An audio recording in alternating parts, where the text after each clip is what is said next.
Part 1. Have you ever felt like there are two people living inside your head?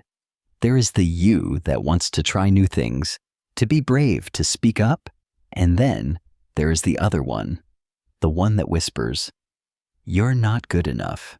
The one that says, "Don't even try, you'll only fail." The one that reminds you of every mistake you've ever made, right when you're about to take a risk. For years, I thought this voice was me. I thought it was the voice of reason, the part of me that was just being realistic, trying to protect me from disappointment. It was my constant companion, a shadow that followed me everywhere. When I got a new job, it told me I wasn't qualified and that everyone would soon find out. When I met new people, it told me they wouldn't like me. When I looked in the mirror, it pointed out every flaw. This voice, this inner critic, was the director of my life, and I was just an actor following its script. This internal monologue is something we all experience. It's a part of being human. But for many of us, that voice is not a helpful guide. It's a harsh judge. It sets impossible standards and then punishes us when we can't meet them. It makes us feel small, ashamed, and alone. And the strangest part is, we believe it. We would never let another person speak to us the way our inner critic does. We would never tolerate a friend who pointed out all our weaknesses and never mentioned our strengths. Yet, we allow this voice to run our lives, to make our decisions, and to steal our joy. We become trapped in a cycle of negative self-talk, and it feels impossible to escape. But what if I told you that this voice is not the truth? What if I told you that it's not even trying to hurt you? In fact, it thinks it's trying to help. This might sound strange, but understanding this is the first step to changing your entire world.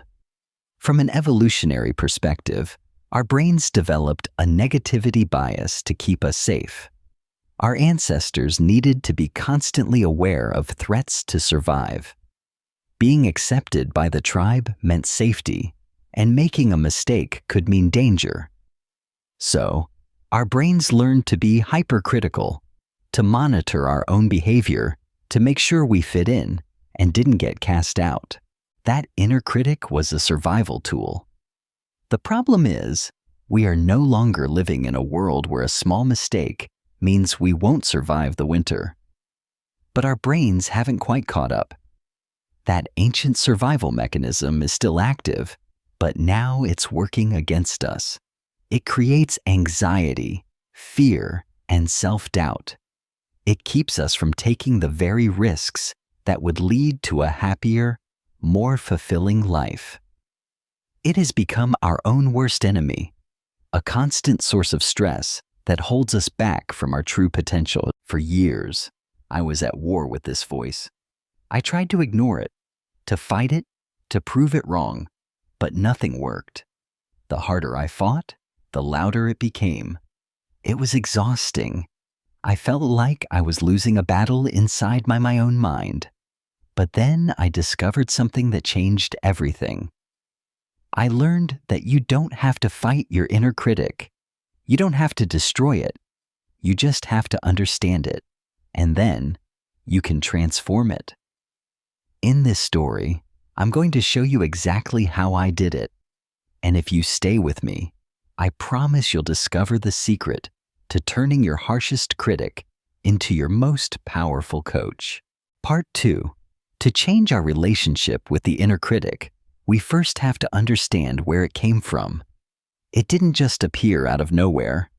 It was built, piece by piece, from our earliest experiences. Think back to when you were a child. Children are completely dependent on their parents or caregivers for survival. For a child, being seen as bad or wrong by a parent can feel like a threat to their very existence. So, when a parent is critical, demanding, or even just emotionally distant, a child will often blame themselves. It's safer for a child to believe, "I am bad," than to believe, "The person I depend on for everything is unreliable or unsafe.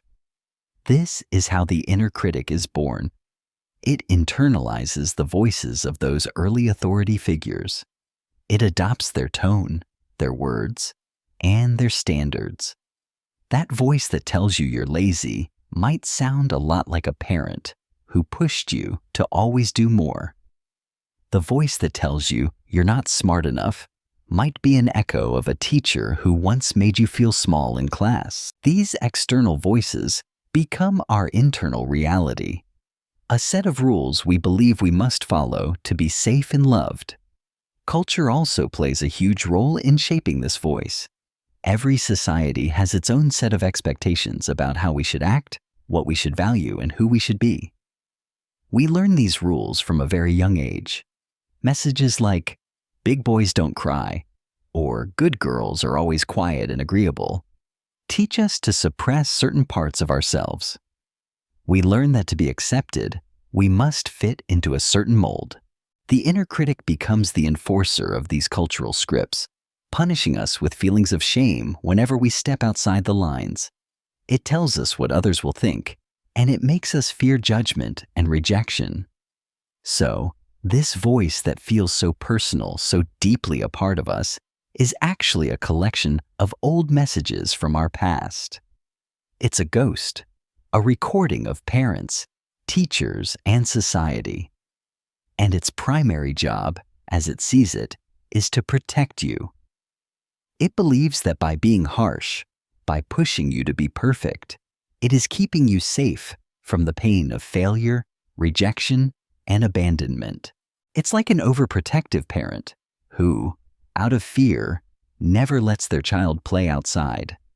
The intention is to protect, but the result is a life that is small and limited. The critic doesn't realize that you are no longer a helpless child. It doesn't see that you are now an adult with strengths and resources. It's still operating on an old, outdated program. For me, this realization was a huge turning point. I began to see my inner critic not as a monster, but as a scared part of me that was stuck in the past. It was just trying to do its job, using the only tools it had ever learned. This shift in perspective changed everything. Instead of feeling anger toward this voice, I started to feel a little bit of compassion. I stopped fighting it and started getting curious. What was it so afraid of? What pain was it trying to protect me from? This is where the real work begins. Not with a battle, but with a conversation. The goal is not to silence the critic, but to give it a new job, to update its programming. And that starts with learning to listen in a completely new way. Part 3. Once I understood that my inner critic was trying to protect me, the next question was, how do I change this relationship? The first step, and perhaps the most important, is to create some distance. You have to realize that you are not your thoughts. That critical voice is just one part of you, not the whole story. The practice of mindfulness is the key to creating this separation. It's about learning to observe your thoughts without getting caught up in them, without judging them, and without believing them to be true. Imagine you are sitting by the side of a stream. Your thoughts are like leaves floating by on the water. Some leaves are beautiful, some are plain, and some are ugly. Your job is not to jump into the water and grab the leaves. Your job is just to sit and watch them float by. The critical thoughts, the "you're not good enough" leaves, will come. You see them, you acknowledge them, and you let them go. You don't argue with them. You don't try to change them. You just notice them. There's that thought again. This simple act of noticing creates a space between you and the thought. In that space, you have a choice. You can choose not to believe it. Another powerful metaphor is to think of yourself as the sky, and your thoughts and feelings as the weather. The sky is always there, vast and unchanging. The weather, however, is always changing. Some days are sunny, some are cloudy, and some are stormy. The storms of self-criticism might be intense, but they are just weather. They are not the sky. You are the sky. The storm will pass, but you will remain. This perspective helps you stop identifying with the storm. You are not the anger. You are not the sadness. You are not the fear. You are the vast, open space in which all of these feelings happen. A practical way to start creating this distance is to externalize the critic. This means giving it a name and a personality separate from you. Some people call their critic the judge or the gremlin. I called mine Gertrude. She was a very strict, old-fashioned lady who was always worried about what other people would think. When I started hearing that critical voice, instead of thinking, "I'm so stupid," I would think, "Oh, Gertrude is worried again." This simple shift was incredibly powerful. It took the thought from being a fundamental truth about me to being the opinion of a character in my mind. It made the voice less threatening and even a little bit ridiculous. When you start to practice this, you'll notice how often your critic shows up. It's usually triggered by specific situations, like making a mistake, trying something new, or feeling vulnerable. The moment you feel that familiar drop in your mood, that feeling of shame or anxiety, that's your cue. Stop and ask, what did my inner critic just say? Write it down. Say it out loud. When you bring these thoughts out of the darkness of your mind and into the light, you can see them for what they are. Just words. Just stories. And stories can be changed. This is not about ignoring the critic or pretending it doesn't exist. It's about acknowledging its presence, but refusing to let it be in charge. You are the driver of the bus, and the critic is just a noisy passenger in the back. You can hear it, but you don't have to follow its directions. You are the one with your hands on the wheel, and you get to decide where you want to go. Part 4. Creating distance from the inner critic is the first half of the journey. The second half is about filling that space with a new voice, a voice of kindness, support, and encouragement. This is the voice of your inner coach, and the way to cultivate it is through the practice of self-compassion. For many of us, the idea of being kind to ourselves feels strange, or even selfish. We believe that being hard on ourselves is what motivates us to improve. But research shows the exact opposite is true. Self-criticism activates the brain's threat system, putting us into a state of fight or flight. This shuts down our ability to learn and grow. Self-compassion, on the other hand, activates the brain's caregiving system, releasing hormones like oxytocin that make us feel safe, calm, and connected. From this place of safety, we have the courage to face our mistakes and the motivation to make real, lasting change.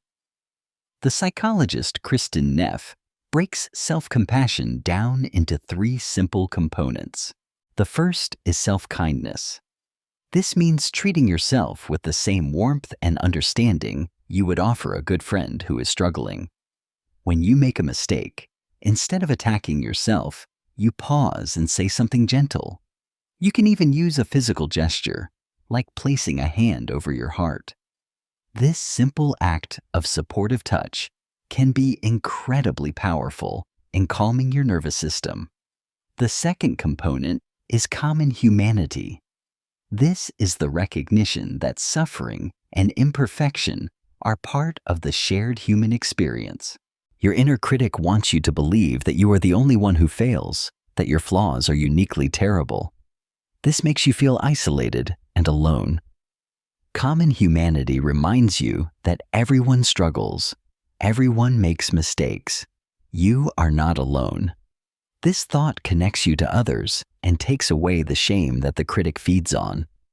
Instead of thinking, "What's wrong with me?" you can think, "This is hard for everyone." The third component is mindfulness, which we've already talked about. It's about holding your painful thoughts and feelings in balanced awareness, without ignoring them, but also without getting lost in them. Mindfulness allows you to see the situation clearly, without the drama and exaggeration of the inner critic. When you combine these three elements, you create a powerful antidote to self-criticism. So how do you put this into practice? It starts with reframing your thoughts.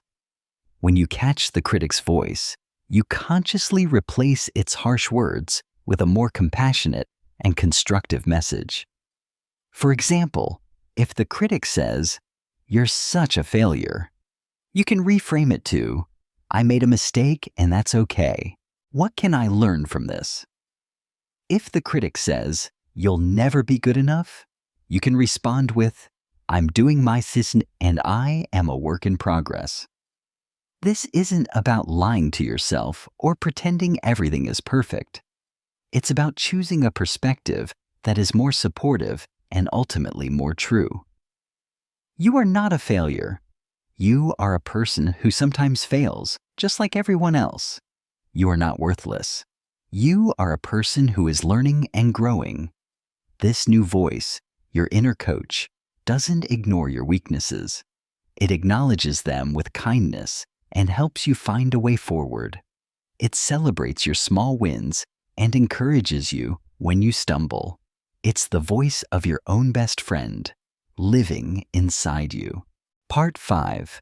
Building this new relationship with yourself is not a one-time event. It's a practice, something you return to every single day. The inner critic has been with you for a long time. Its voice is a deeply ingrained habit, and it won't disappear overnight. There will be days when it is loud, and there will be days when you believe it. That is part of the process. The goal is not to achieve a state of perfect, constant self-love. The goal is to keep choosing a kinder path, one moment at a time. Living with your inner coach means making a conscious commitment to yourself. It means starting your day with positive affirmations, reminding yourself of your strengths and your worth. It means keeping a journal where you write down not only your struggles, but also your small victories, the things you did well, the moments you were proud of yourself. Celebrating these small wins is incredibly important. It trains your brain to look for the good, to recognize your progress, and it builds the momentum of self-confidence. It also means being patient with yourself. When you fall back into old patterns of self-criticism, and you will, the key is to notice it without judgment. Don't let the critic criticize you for being critical. That's its favorite trick. Instead, just gently guide yourself back. Say, "Okay, I see what's happening. I'm being hard on myself again. Let's try a different way." Each time you do this, you are strengthening the muscle of self-compassion. You are reinforcing the neural pathways in your brain that support kindness over fear. Over time, you will notice a profound shift. The critic's voice will become quieter, less convincing. The coach's voice will become stronger, more natural. You will start to trust yourself more.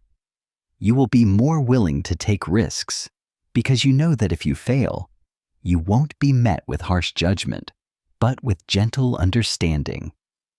You will build a foundation of genuine self-esteem, one that isn't based on external achievements or the approval of others, but on the simple, unconditional acceptance of who you are. This is the key that unlocks your true potential. It's the freedom to be imperfect, to be vulnerable, and to be fully, authentically yourself.